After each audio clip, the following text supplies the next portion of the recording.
नमस्कार दोस्तों, आज का हमारा टॉपिक है कि आप अपने इम्यून सिस्टम को किस प्रकार से स्ट्रॉन्ग बनाएं, क्योंकि जिधर देखिए उधर यही बात हो रही है कि आपकी इम्यूनिटी ही आपको इस प्रेजेंट सिचुएशन से ओवरकम कर सकती है, बाहर निकाल सकती है। हमारे जो इम्यून सिस्टम होता है उसके 3 मेन पार्ट्स होते हैं, 3 मेन ऑर्गन्स होते हैं। टॉन्सिल्स जो आपके गले में दोनों तरफ होते हैं, थाइमस ग्लैंड जो आपके चेस्ट रीजन में बिल्कुल सेंटर में होती है, एंडोक्राइन ग्लैंड्स में से एक होती है, और साथ साथ स्प्लीन। इन तीनों का ही बहुत मेन रोल होता है। टॉन्सिल्स का क्या रोल है? समटाइम्स आप देखते होंगे कि जब मौसम बदलता है या आपने कभी कुछ गड़बड़ खा लिया जिसकी वजह से उसमें कोई बैक्टीरिया, कोई वायरस आपके बॉडी के अंदर एंटर कर रहा था, तो वो टॉन्सिल्स वहीं पर उसको डिस्ट्रॉय करने की कोशिश करते हैं। और जब ये प्रोसीजर होता है तो वो टॉन्सिल्स फूल जाते हैं। अक्सर जब मौसम बदलता है तो अक्सर ऐसा बच्चों को या आप बड़ों को भी ये प्रॉब्लम आती है कि आपके टॉन्सिल्स दोनों तरफ यहाँ पे इस तरह से फूल गए हैं और पेन होते हैं वो। उसके बाद आते हैं थाइमस ग्लैंड। थाइमस ग्लैंड का बहुत बड़ा रोल होता है इम्यून सिस्टम में, क्योंकि थाइमस ग्लैंड ही आपके जो लिम्फोसाइट्स हैं उनका निर्माण करती हैं, जिसमें ल्यूकोसाइट्स यानी कि वाइट ब्लड सेल्स होते हैं। जो इनका क्या काम होता है, ये पूरी बॉडी में आपके ब्लड के साथ साथ ऐसे घूमते रहते हैं और पूरे टाइम इधर उधर देखते हैं कि कहीं कोई ऐसा तो नहीं, कोई वायरस, कोई बैक्टीरिया आपके शरीर में एंटर कर गया है। और कभी भी ये दिख जाता है तो ये इसको वहीं पर डिस्ट्रॉय करते हैं। इसके बाद आते हैं स्प्लीन। स्प्लीन का काम है आपके ब्लड का प्यूरिफिकेशन। आपके ब्लड को, ये आपके लेफ़्ट साइड में पेनक्रियाज के साथ साथ अटैच होती है, तो ये ब्लड को प्यूरिफाई करती है। साथ साथ जो प्रोसेस होता है ब्लड सर्कुलेशन, उसमें जो डेड रेड सेल्स होती है उनको आपके ब्लड से अलग करके उसके अंदर जो हीमोग्लोबिन होता है उसको उससे आयरन निकाल के रखती हैं, वो आगे दूसरी ब्लड सेल्स का निर्माण करने के लिए। और इसको जो डेड रेड सेल्स होती हैं उनको आपके ब्लड से अलग करती हैं।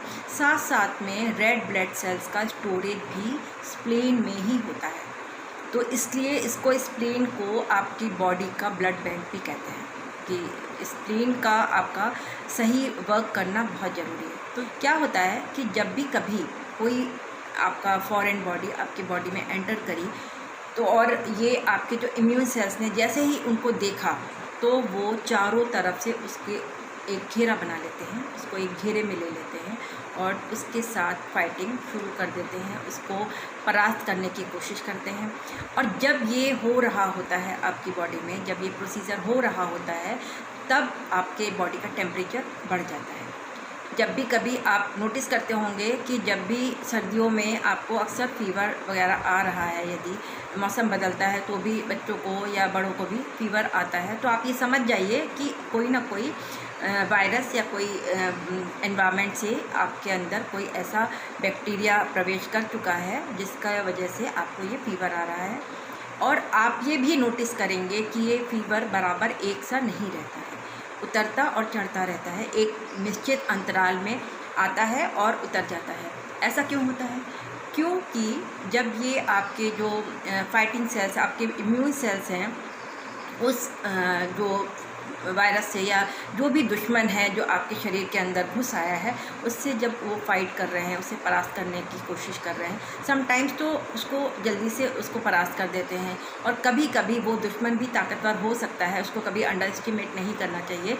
तो क्या होता है कि इनके काउंट्स घटते जाते हैं, ये लड़ते लड़ते थक जाते हैं, इनके काउंट्स घट जाते हैं, तो ये थोड़ा सा ब्रेक ले लेते हैं। ये आपके इम्यून सेल्स थोड़ी देर के लिए रिलैक्स करते हैं और फिर से अपनी जो संख्या को, अपने काउंट्स को बढ़ाने की कोशिश इस अंतराल में, इस रेस्ट के अंतराल में करते हैं और पूरी ऊर्जा के साथ दोबारा से उस पर अटैक करते हैं और तब तक लड़ते रहते हैं जब तक कि उसको परास्त नहीं कर लेते हैं। ये तो था इसका प्रोसीजर, ये जो मैंने आपको बॉडी के एनाटॉमी के माध्यम से समझाया। अब मैं आपको एक बहुत ही सिंपल लैंग्वेज में, बहुत ही साधारण से एक एग्जाम्पल के थ्रू समझाती हूँ। देखिए, पहले के टाइम पे जो युद्ध हुआ करते थे तो बहुत लंबे समय तक चलते थे, तो राजा महाराजा अपने राज्य में एक किला ज़रूर बनाते थे, एक स्ट्रॉन्ग किला जिसकी बहुत मोटी दीवारें होती थीं, ऐसा किला बना के रखते थे। और जब भी कभी युद्ध का समय आता था तो अपने सारे सैनिकों को, अपने पूरे राज्य के जितने भी बच्चे हैं और जितने औरतें हैं, सबको लेकर उस किले के अंदर चले जाते थे कि उस किले के आड़ में होकर युद्ध करते थे। और साथ साथ अपनी पूरी प्रजा का राशन, उनकी ज़रूरत का सामान काफ़ी लंबे समय तक के लिए उसके रसद जो है इकट्ठा करके रखते थे कि उस युद्ध काल में, उस दौरान आपके सैनिकों को या आपकी प्रजा को किसी भी प्रकार का राशन का लिए या खाने की या उनकी ज़रूरत के सामान का अभाव ना पड़े। अब इसको हम इससे रिलेट करते हैं अपनी बॉडी के कि ये जो किला है, ये किला हमारा शरीर है, ठीक है। और जो सैनिक हैं वो हमारे इम्यून सेल्स हैं, और उनके लिए जो राशन है वो है अच्छा खाना, एक बैलेंस डाइट जिसमें सारे न्यूट्रिशनल वैल्यू हों जिससे कि वो बढ़ सके। योग और प्राणायाम। योग इसलिए ज़रूरी है क्योंकि जब हम योग करते हैं, आप चेस्ट एक्सपेंशन की जो भी क्रियाएं, जो भी आसन करते हैं, तो हमारी जो थाइमस ग्लैंड है वो स्ट्रेच होती है, और जब वो एक्टिव मोड में आती है, उसका सिक्रेशन प्रॉपर होता है, तो वो टी सेल्स का, आपके लिम्फोसाइट्स का ज़्यादा मात्रा में निर्माण करती है। प्राणायाम को आप ऐसे समझिए, जब हम ये ब्रीदिंग टेक्निक्स करते हैं, सांस भरते हैं, लंबा गहरा छोड़ते हैं, और प्राणायाम के माध्यम से भरपूर मात्रा में जो प्राण वायु है, ऊर्जा है, ऑक्सीजन है, वो हमारे अंदर प्रवेश करती है, तो हमारे जो सेल्स का निर्माण प्रॉपर हो पाता है। क्योंकि आपको मालूम होना चाहिए कि कोई भी सेल्स का निर्माण ऑक्सीजन के बगैर नहीं हो सकता है।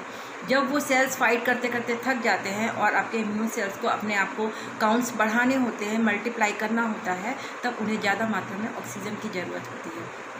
इसलिए सभी कहते हैं कि आप इस दरमियान, आपको हर जगह सुनाई पड़ रहा होगा कि योग करिए, प्राणायाम करिए, जिससे कि आपकी इम्यूनिटी स्ट्रॉन्ग हो। इसके साथ साथ आपको एक प्रॉपर स्लीप की ज़रूरत है, एक भरपूर नींद, कम से कम 6 से 7 घंटे की आपको नींद की बहुत ज़रूरत है।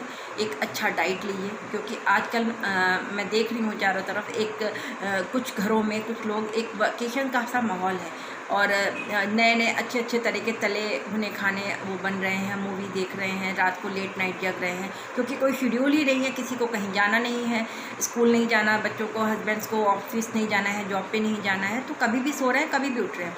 आप देखिए, अपने शेड्यूल को बिगड़ने मत दीजिए। जो प्रकृति ने जो शेड्यूल बनाया है, सोने का समय, उठने का समय, खाने का समय, सब चीज़ों को प्रॉपर चलने दीजिए, क्योंकि वो सारी चीज़ें आपकी इम्यूनिटी को बढ़ाने में सहायक है। आप दिन में एक मील प्रॉपर ज़रूर लीजिए जिसमें सारे न्यूट्रिशनल वैल्यू हों, आपकी जो थाली है वो सजी हो एक अच्छे बैलेंस डाइट से।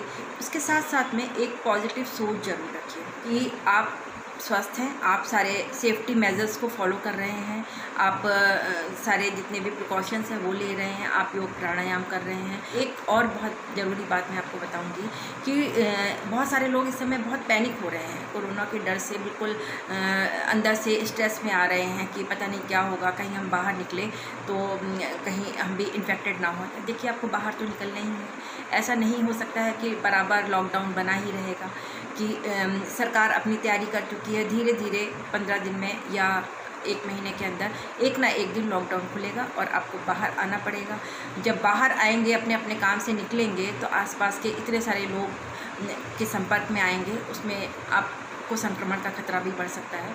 तो आपको अपनी तैयारी, जब माहौल में चारों तरफ संक्रमण का खतरा है, तो आप पूरे माहौल को नहीं बदल सकते हैं, तो आपको अपने आप को स्ट्रॉन्ग करना पड़ेगा कि अगर हम स्ट्रॉन्ग हैं तो हमारे ऊपर कोई भी ऐसे अटैक नहीं कर पाएगा। कोरोना कोई ऐसी चीज़ नहीं है कि आपने दरवाज़ा खोला और बाहर कोरोना मिल गया और आपके ऊपर अटैक कर दिया उसने। वो तभी आएगा जब आप अपने डिस्टेंस को फॉलो नहीं करेंगे, आप मास्क नहीं लगाएंगे, ये सारी चीज़ों को आप फॉलो करेंगे, definitely you can overcome with this covid.